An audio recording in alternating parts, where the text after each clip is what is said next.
All right, good afternoon, everyone. This is Levon Howard, the host of the Woven's Trouble to Experience show today. We have a special guest. I loaned this lady from a while ago, and she is doing extraordinary things in the community. She is a nurse, she is an author, she is a speaker, she is a leader, a problem solver for women in the community and people she's serving. And most importantly, she is a faithful woman of God. So I want to welcome you. Have let's join us and go and have introduced as Miss Trellis Thomas. Hope I say your name right. Yes. Yes. Hello, my brother. Yes, How are you? I'm doing wonderful. Opportunity on your amazing platform. Thank you so much. Thank you so much. I appreciate you. We had known each other for a little bit from Clubhouse, and we finally get to meet. And I actually saw you at an event. I could have stayed, but I saw you at an event, so I know you didn't see me. You was in your flow, so I didn't want to disrupt you or anything like that. So, but I heard about you, and I remember the Clubhouse we had. We joined together, and that was very inspirational, very inspiring. And a lot of people left that Clubhouse very inspired to do better, do greater. And in the day, you had to trust God and walk by faith and not by sight, because the devil is busy everywhere. We gotta be mindful, keep our eyes on Him, to guide us through day to day, hour by hour. So let's get right to it. So I know we pretty much know who you are. We'll get to that later. How became those different roles that you've done. But who was Trellis Thomas growing up as a youth? Well, I was always that little girl that, first of all, I didn't like to be dirty. We went outside. So I didn't really play like the other children. I would play ping pong, square, and that's about it. But I had an influence even with the young girls that I hung around. I was very careful with the children I hung around, and that was because of my parents. My parents were very, not really strict, but very stern. So I got to go outside. Me and my sister and my brothers, we had to be in when the street light came on, before the street light came on. And so I'm grateful for that. And the neighborhood that I grew up in, Jackson Heights in Tampa, Florida, that was when you would have the elders sitting on the porch. And if they thought you were getting into something that you had no business, they would make their way to your parents' house. And if your parents were still at work, they would come back until they had an opportunity to speak to your parents to let them know what you were doing, or they thought you were up to no good. And 9 times out of 10, they were right. And so I thank God for that atmosphere that kept us out of trouble. So. Yes, I kind of grew up with the same way, the same mindset. That you go outside, but as soon as the lights came on, you get right back in the house, and then the parents looking for you. So my neighbors were kind of the same way. They would be outside, looking out for us, making sure that we didn't get in trouble, into mischief. And then if they saw something, they would definitely tell your parents. They would go tell them that night or the next day. So that was the time where you could go outside. You could be free. You could play basketball. You could play a lot. Play football, basketball. But when the light came on, you had to get in the house, and then your parents had to look for you. So and you didn't want that embarrassment feeling. That would be embarrassing. So what was like your teen years like? Teenage years as you was growing up, adolescent, and then us progressing to becoming a young adult. Well, in my teen years, my parents were married for 14 years, and then they got a divorce. And so even in my teen years, my mom was that mom that was very nice, but she did not play. And so we had to adjust without my father's presence. However, the rules were still set. The boundaries were still set. We still had instruction and discipline that we had to abide by. I was always good in school. I was always a top A student, high honor roll student. And so even though I talked to my dad sporadically, the teen years were still, my mom kept us active in things. I was a cheerleader for the Tampa Eagles, Eagles for life. And so I still have friendships from that, being at the Boys and Girls Club in Ybor City, and the people and the adults there really poured into us as young women and young men. And I'm grateful for that experience. Coach Bobby Wiles, who was the director of the Boys and Girls Club, everybody thought he was very, very mean. He was very stern, but he spoke into the lives of many of us, and he cared about us, and he would make sure that we were taken care of during that football and cheerleading season and beyond. Whenever we came to the Boys Club, it just wasn't for that football scene. It was year round. And so we got the chance to go there year round and get involved in a lot of things, take a lot of field trips. And so I'm grateful for the adults there that spoke into my life, along with helping my mom raise my sister and my brothers and I. Yes, you did say your parents got divorced as a teenager. What was that like for you emotionally at that time as you developed into a woman and your parents get divorced out? What was that mindset of you going through that? Even though you say you were still doing well in school and still being involved in the community, Boys and Girls stuff, but what was your mindset like going through that time that your parents got divorced, that you saw growing up? Now they apart. What was that like? Well, for me, it was a feeling of disappointment, especially seeing other preteen girls and boys with both their parents at the event, wondering why we don't have a two-parent household, why my dad is living one place and why my mom is living another place. And just my mom, she made sure that we knew it was not our fault. That was a relation that was strictly between her and my dad. And she reassured us that, if we wanted to spend time with my dad, we could.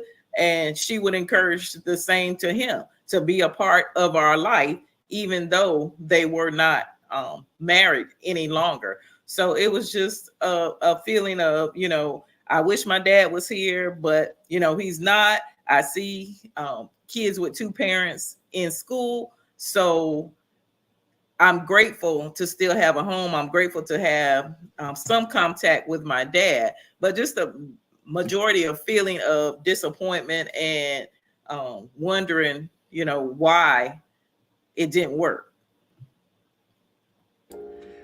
Right, I totally understand it because sometimes you growing up, you realize that you don't see the damage of that until you get older. You get relationships. You like, darn, wish I had this. Wish I had someone to talk to. So somehow there was disappointment because that comes back to you at some point in your life when you get older. You find that right person. And some things you wish you were taught, or some things you were relying on growing up. So you won't have to learn as you go.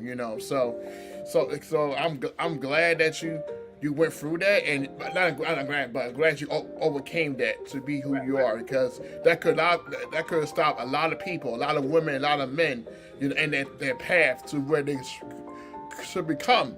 But you didn't let it stop you. You kept pushing, and you overcame that. So a lot of times people get stuck in that. That space, and they can't move left or right or move forward. They're still stuck in that place, but you was able to move through that and move past that and still have a talk relationship with your dad, to your father and your mother as well, even though they're not together anymore. So that's so important that we had to move forward in our lives, and that's not continue to be stuck in that place, because that will do a lot more damage for you stuck in that place than you move forward in your life. So the next question I wanted, so I know I said you're an author, you're a speaker, you're a nurse. So I don't know which ones came first. So which ones what you were passing the first, or what came in order? Can you share which ones came in order, and how you became those things? Yes, Yes, that's a that's a great great question. question. I I became a became a nurse nurse first first in in 2000. 2003. Before I got into nursing, I was a customer service manager. And so I've always been in leadership roles when I started working. And so then my uncle, Tommy, he used to always profess, because that was my nickname, because I was very astute. I was a very smart student. He would call me professor or doctor. And so he said, and I'm just thinking, okay, no. And he drank gin and juice. So I just thought that was the gin and juice talking. And I'm like, no. And lo and behold, he's like, you're going to be a doctor or you're going to be a nurse. And so that was spoken in my preteen years when he would come to my parents' house. And so then I decided that I wanted to go to nursing school. And so when I decided to go to nursing school, that's when the nursing was becoming a big recognized field. And so when I enrolled, I passed the preliminary testing, all of that. The thing was that there was a waiting list, and then there was a second waiting list. And so I was number 9 on the second waiting list. Mind you, the nursing administrator, she was getting ready to retire in 2 weeks. So she was like, well, you probably won't start this semester, this year. You'll probably start next year. So lo and behold, as God would have it, I said, okay. But I wasn't discouraged. I wasn't disappointed. I just said, okay. And 3 days later, she called me and asked me, could I start on March 10th, which was like a couple of weeks away. And so from there, I enrolled in nursing school, graduated March 10th, 2003, got licensed, and I've been a nurse ever since. I walked into being a speaker. I had spoke long time ago at my foundational church during the vacation Bible school days. We know how we love vacation Bible school. And so I was picked as one of the teachers that taught all age groups. And so even before that, in elementary school, I spoke at competitions, at spelling bees, all of those things. And I was in chorus, all of that. And I was usually in plays, and I was usually one of the starring roles in the play or the chorus selection or whatever, what have you. And so I knew that I always had the gift. I just didn't know how to fine tune it until I started speaking. I started teaching. I started connecting with people that were doing what I wanted to do. And so when I got on Clubhouse, the first year, I started showing up in rooms, started being a part of rooms, started being the assistant moderators, and I just started walking in the gift. Mind you, it just popped up a year ago for my transformational talks yesterday on my timeline on Facebook, and I'm like, wow, a year! But I've been on there 2 years, but I just had the room, one of my rooms, for 1 year. And so when I allowed God to flow through me, I started flowing in my gifts, the talents, and the calling and anointing. And then I got connected with a group of women in the Position with a Purpose group. And I became a best-selling author to tell my story. That's awesome. That's how awesome that God using you, things like that, and use you to greater heights with the speaking and Clubhouse and the offer. So I know you was a best offer. So what made you decide to say, look, I want to do the book? And what did you have any hesitations putting your story out there in the book that you wrote? Well, what I wanted to do is tell my story. What I wanted to do was to empower women to know that they're queenly and qualified, powerful and peculiar. That's the name of my chapter in the Unapologetically Brave Empowerment Anthology. What I wanted them to know is that their mistakes that they've made, whether it be becoming a mother. The world uses the term single mom, but I don't like that term. I like the term mother, that the father, that is not present. Just a mother mothering her child, raising their children, letting them know and being the example that they need to be. They're still a mother. They just don't happen to have a husband right now. And so I wanted them to know that that wasn't the end of their story. I wanted them to know that they still could do great things. They could be a great woman, as a woman raising their children alone. Mistakes that they have made, no matter what the mistakes may be, that they just have to trust God for their life. And as they raise their children, ask for wisdom and direction from Him, and know that you can be everything that God created you to be. You can do everything God created you to do if you just surrender to Him, allow Him to direct your life, and He will do the rest. You got to put in the work, and you watch God work, because He will take you where you never thought you could go. He will connect you with people that you never thought you would meet if you trust Him.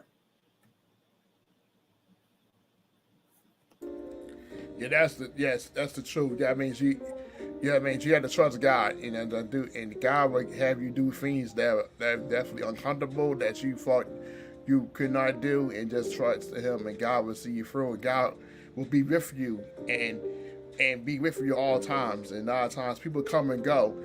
They leave you for no reason. They leave you for a reason, but God always stays. Even if we make mistakes, we fall short, God's still with us. Amen. It says in His word that He'll leave us nor forsake us. So it's so important that we continue to trust God and to trust Him, because without Him we will not be where we are. Correct. So you say you wrote a book part in the anthology series. Do you have your own book? Or that's in the plans of doing that? I am working on that as we speak right now. I've already written a children's book. I'm connecting with illustrators and a publishing company that I want to publish the book. It's just a matter of God connecting me with the right publishing company. But the manuscript has been written for over a year. I wrote it in one day. When God started downloading into me, I finished it in one day. I started like probably 2 o'clock in the morning, and I finished that same Saturday evening about 5 o'clock. Wow, wonderful. So, but I do know someone that's an illustrator. That a lot of children's books, because they're not the people that are authors. So, I will give her information. So I don't know if she would be a good fit for you, but then you just don't know. You don't know until you try. Because it's always good to share resources with people that need it. And they like it, they don't. As long as you put it out there. So basically, I want to ask you this question too. So, like I said, I saw you a couple weeks ago with Tracy Cohen and Adrian. So, how did that partnership come about? That you came down there for a women's event? How that come together? Well, it came together. We connected in Clubhouse, and Tracy has a She Speaks Power room on Clubhouse, and so I would see her in the position with a purpose room. She would come in and listen, and she'd be in the listening lounge of excellence. And I didn't know she had her own room until I actually connected with her. She sent me an invite to the room, and I attended her room.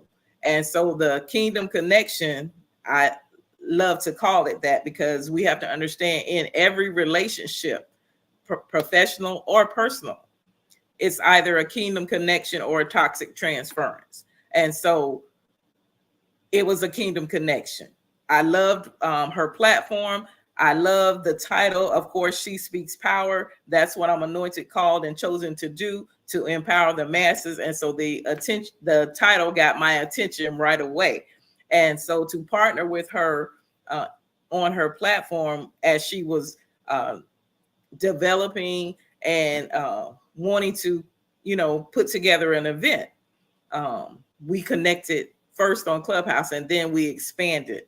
And that is how I connected with both her and Adrian, to partner together with them to empower women, because we have the same mindset as far as knowing, who and whose we are, and to empower those to be the best version of themselves, especially women, to be the best version, the highest vibration of a woman that God has created us to be. And so that's how the partnership, the connection, Kingdom Connection happened. And then I flew out to Philadelphia to her event. And I saw her event was an awesome event. It held at a black owned business. That's always a big plus. And her sold out. A lot of women came out, vendors came out. It was very, very great event. And I wish I could have stopped by and stayed longer, but it didn't happen that way. But it was definitely a great event. And I want to ask this question. You said you're aspiring women. What is your viewpoint of the state of women in 2024, in terms of you doing the empowerment piece, the motivational piece, the coaching, the mentoring? What is your viewpoint on the state of women in 2024 as of right currently? That's a great question as well. From my vantage point and what I see, a lot of women do not understand who they are. They don't realize that God has created them to be a whole, healed, and a blessed woman. At the event, title of the event was "I'm Not Forgotten." And I think oftentimes, based on the things that especially we as Black women, but women of all races, when we go through something, especially trauma, an abusive relationship, anything that diminishes who we are, diminishes your self-worth, your self-esteem, because women have had no fathers in their life, no father figures in their life, some no parents, mother or father in their life.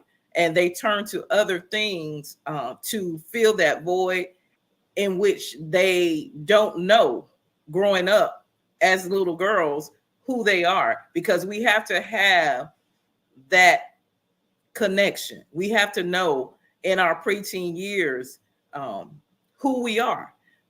And that's been lost. And now it's in the form of getting the wrong attention, because you don't know who you are, because you don't have lack of self-esteem, and you don't know your self-worth, and you don't know your value. Then you reach out in other ways to get it, by dressing inappropriately all the time, on social media, on preying on men trying to find love anywhere, when first you have to love God, you have to love yourself. And I think the state of women that I see, there's no confidence, because they don't love themselves, and they don't know who they are. They don't understand that you are supposed to be great in your own right. God has created you in his likeness and his image. And a lot of women do not know that they're created in the image of God. And they continue to make mistakes, and the trajectory of their life continues to dwindle, because they don't know who they are. They don't have anyone to speak life and power to them, to let them know, again, if you've been in an abusive relationship, if you've been on drugs, if you've been in jail, whatever the prison, whatever the case may be, that's just a part of your story. But God created you in his likeness and in his image. So you're beautiful, you're worthy, you're valuable, and you're a queen. And a lot of that has been lost, because many women are around. That's why it's so important of who you surround yourself with.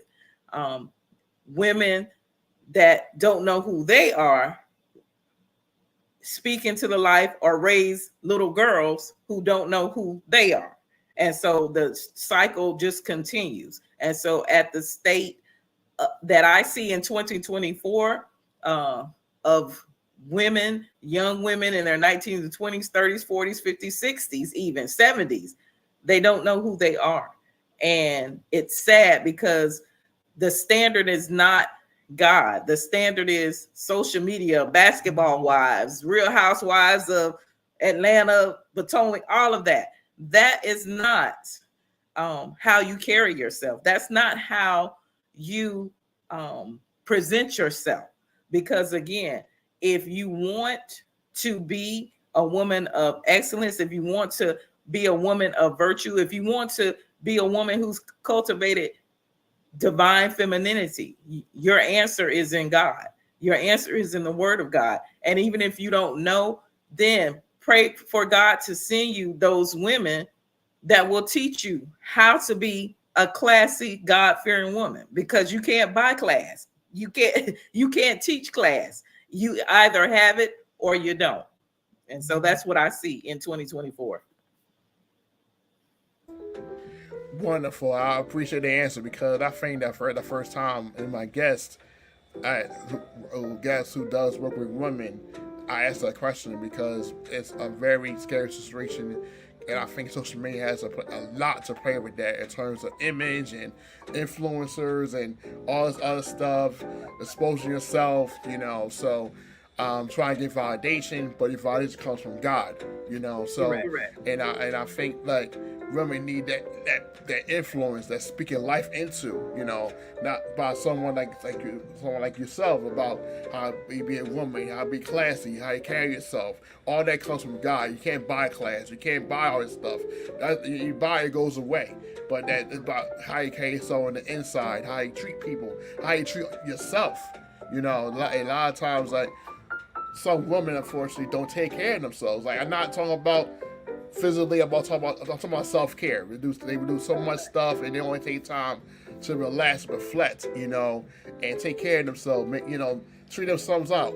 So it's so important that women and men get know who they are. Because social media, unfortunately, not all of it, but unfortunately has really played our image of what a woman or a man should look like, how should be success look like. But a lot of them don't have God, but it's really masquerading that. And you gotta find true love in yourself and know who you are. And a lot of times, our women are not told they are not enough, they are not worth it. So we have the responsibility to speak life into those women. And the little girls I work with, the schools I work with, speak life into them, speak confidence in them. You know what I mean? No, you can't be successful, but it has to be not just a one-time thing, but it has to be consistent and constant. Telling them that, because you tell them one time, they might not remember it a week later. You tell them every other day that you can do this and speak life to yourself, you will manifest what you speak about. So right. It's so important that we continue to do that as going forward about the second half of the year, because it's so important to understand what's going on in communities. And like, we had the guy as a standard, you know what I mean? And, yes. And he want us to be better and grow and evolve. He don't want us to be stuck, you know what I mean, and be where we are. It's like you can grow out of this. You can get the tips you need now, so you don't have to do this when you get older. So right. And here's we can't just tell them. I just can't tell women, the young women and the girls and the women of all ages that I mentor. I have to demonstrate that. Because if I'm telling them that and my actions don't demonstrate that, for instance, if I'm telling them to carry themselves out properly in public, wherever they go, doesn't matter. And they see me acting a fool, I've just lost and canceled my witness.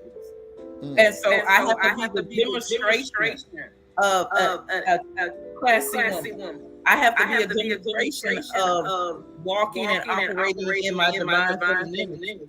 Because as I always say, I can't hear what you're saying because what you do and are doing speaks loud. Right, and I agree. It's about how you carry yourself, how you model yourself, you know, in present, when you public, when you in small spaces, you know. So, and also I think the presence of being vulnerable, knowing that we all make mistakes. We're not trying to be perfect. We are trying to be the best. We're trying to do the best we can. So important that we and carry ourselves individuals, but be allowed of vulnerability, allowed to make mistakes. As long as you take accountability and not make excuses for it, you can make sure those women that saw you make a mistake will still follow you or be around you because you were vulnerable, you took accountability, and you didn't make the same mistake. You know, so it's okay to be human. You know, right. And here's the thing: I'm not my mistakes. I made mistakes because I didn't trust God. I knew right from wrong. But because I did not trust God and because I did not know who I was, here's the thing. We have to move past those mistakes. Right. Those mistakes don't define us. It does. They should refine us. Mm-hmm. And knowing that you aren't your mistake. Right, exactly. Every day. As I'm learning, as I'm growing, as I'm evolving as a woman, and everything that I do, mistakes are going to be made. That's why they have erasers on the bottom of pencils. You're going to make a mistake. Right, exactly. But to correct your mistake, to learn from it, to pray for God to give you wisdom or ask for wisdom. If you don't know God, someone that you trust and that you see the evidence of their life, in their life, that they move past their mistakes and they decided to make better choices.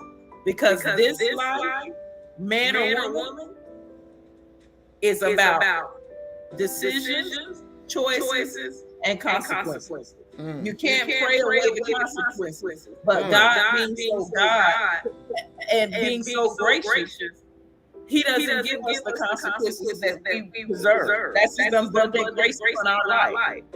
But he wants us to get it together. Right. And get it together and start acknowledging first that she falls short and not denying it and running away from the excuses, but acknowledging made mistakes. And I'm ready to get myself together. You know, I'm ready to evolve, become greater, and become a better version of myself that God sees me in myself to become greater, you know. So because God doesn't see mistakes. He sees you through the blood of Jesus, His child. Amen. And so humility to me is saying that God, I'm nothing without you. Right. God, I can't do nothing. I can't do nothing without you. You know the mistakes that I have made, and that's why David is one of my favorite Bible. All that he did, all the mistakes that he made, and we know David was kind of trifling, sleeping with someone else's wife, and husband out there to get killed. But even after that, he sincerely repented, which means that you don't just say I'm sorry, that you change your mind and you change your behavior and you change your action. Right. And God still called you a man after His own heart. That's right. Mm-hmm. And he still was anointed king. So we're not limited by our mistakes. We have to push past our inner me, because we often say sometimes, the enemy, the devil, maybe sometimes he's not even around. Right. Sometimes you made that choice. Right. And sometimes the biggest enemy is the inner me. Right. Amen. That's right. Sometimes we gotta stop blaming the devil. Sometimes you gotta blame yourself. Say, look, I made a choice. You know what I mean? Like, and to take accountability for it, because that's a thing. One of the things I see in my community is a lot of lack of accountability, lack of acknowledgement. Hey, look, I'd rather you fail in trying and then fail without trying. You know what I'm saying? Like, this life is a journey. This Christian journey, this spiritual journey, it's a journey. And so we're going to make mistakes on that journey. It's a marathon. It's not a split. It's not a sprint.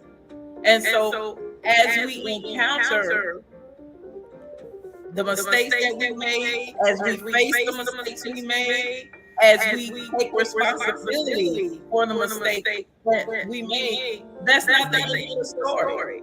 Because you'll never know how great the finish will be if you never show up at the starting line. If you don't do something different and decide to do things different. Because if you want something different, as my mentor says all the time, if you want something different, you got to do some things different. Change begins with you. Right. Amen. Amen. Change begins for you, and then make take those steps to make those changes happen and manifest defend yourself. So a couple more questions. This has been very, very a great conversation. Thank you for having me. Yes. So what do you do for self-care? When you're not speaking, when you're not writing, when you're not being a nurse, what do you do for self-care? Oh, another great question. I go get pedicures, my nails done. I just did that yesterday. I read. I love to read. I take long walks. I power walk. I'm a very outgoing person. I'm an extrovert, you can't tell. But I love the quietness and the peace and the joy of my home.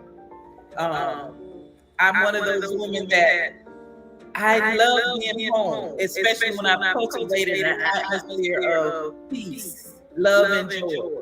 I am peace, so I'm attracted to peace. So those are just the things. I love to watch the sunset and sunrise. I love good food, going out to dinner. I love jazz. I listen to that.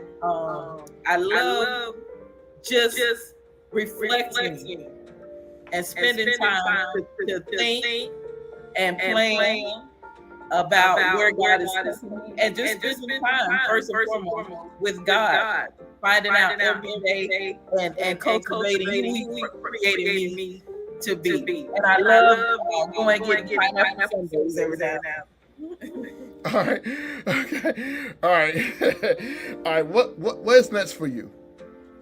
What's next for me is to continue to travel the world, connect with kingdom people, partner with them on their platforms to empower the masses.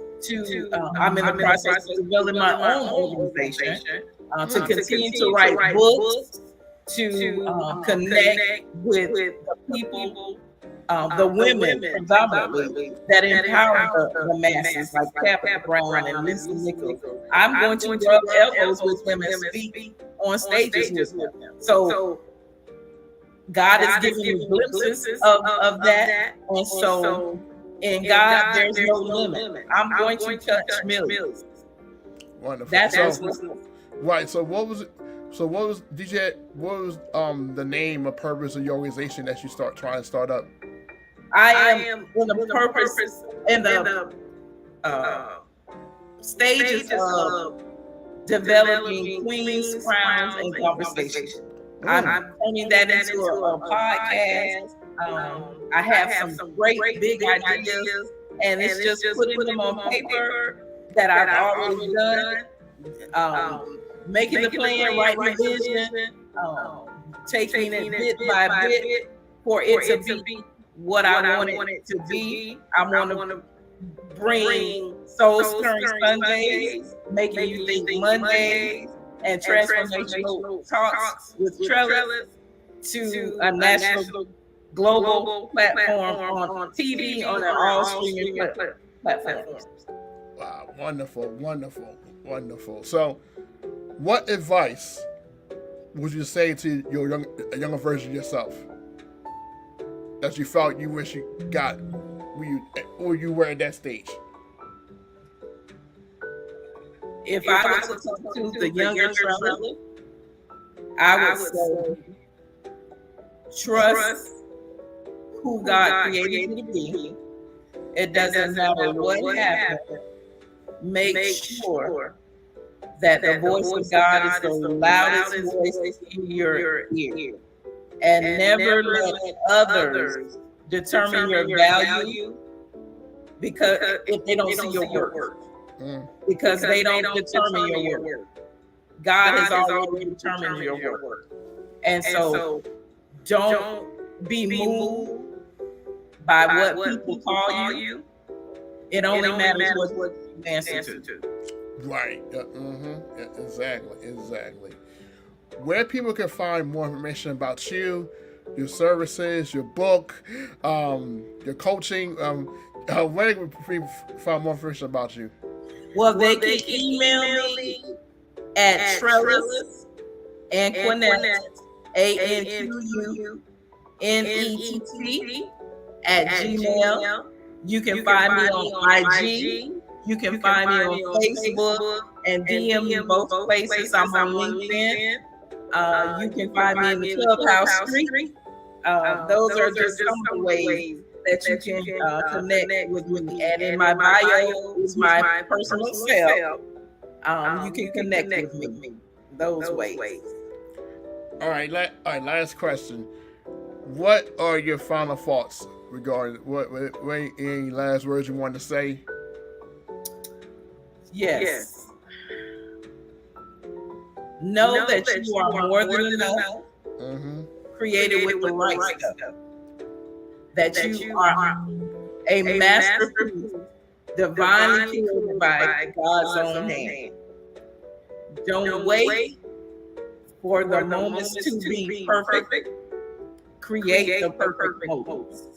And never forget who you are. That's right. Never get who you are, because you're definitely worth it. You're not your last mistakes. So, Miss Trellis Thomas, it's been an honor and pleasure for you to be a guest on the Woman Struggle to Experience show. It's been a long time coming. Yes. It's been a while. We're trying to, and somehow God made it happen, So, I appreciate your wisdom, and I drew a connection to you during the Clubhouse.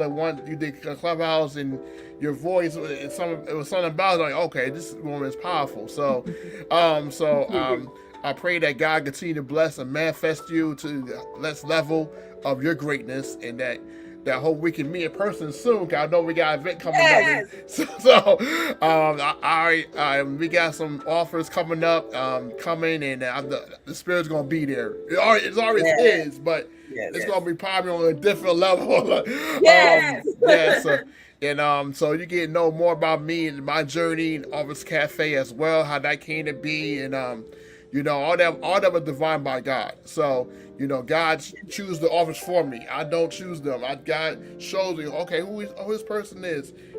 I just ask, because you never know who will be in the room, but God is willing to be praised. And Tracy, Adrian, been on my platform. They know about it. They know what to expect. So, but like I said, thank you for just being a great woman of God, a leader, a community changer, a problem solver for women as well, as a person that people could go to for help, for guidance and mentorship, especially at the time we're living in right now. Women are so distracted by a lot of things. They don't know what to do. Stay straight or go to the left or to go to the right. So there's so much temptation out there. Just we gotta make sure we stay the course and know who we are in God and not by the world. Absolutely. Because in the day, you're worth it. You are enough. Despite what you've been through, despite the mistakes you made, God was always with you. So people might have left you, but God always stayed there. You know what I mean? Absolutely. It's still present with you. So to the end of time. So this Trellis Thomas, thank you so much for your time, your story, your vulnerability, your authenticity. And hope I'll see you soon down the road next month. And I pray for safe travels. And I pray for abundance of joy. Thank you so much. Thank you. Have a good one. You too. All right. Bye.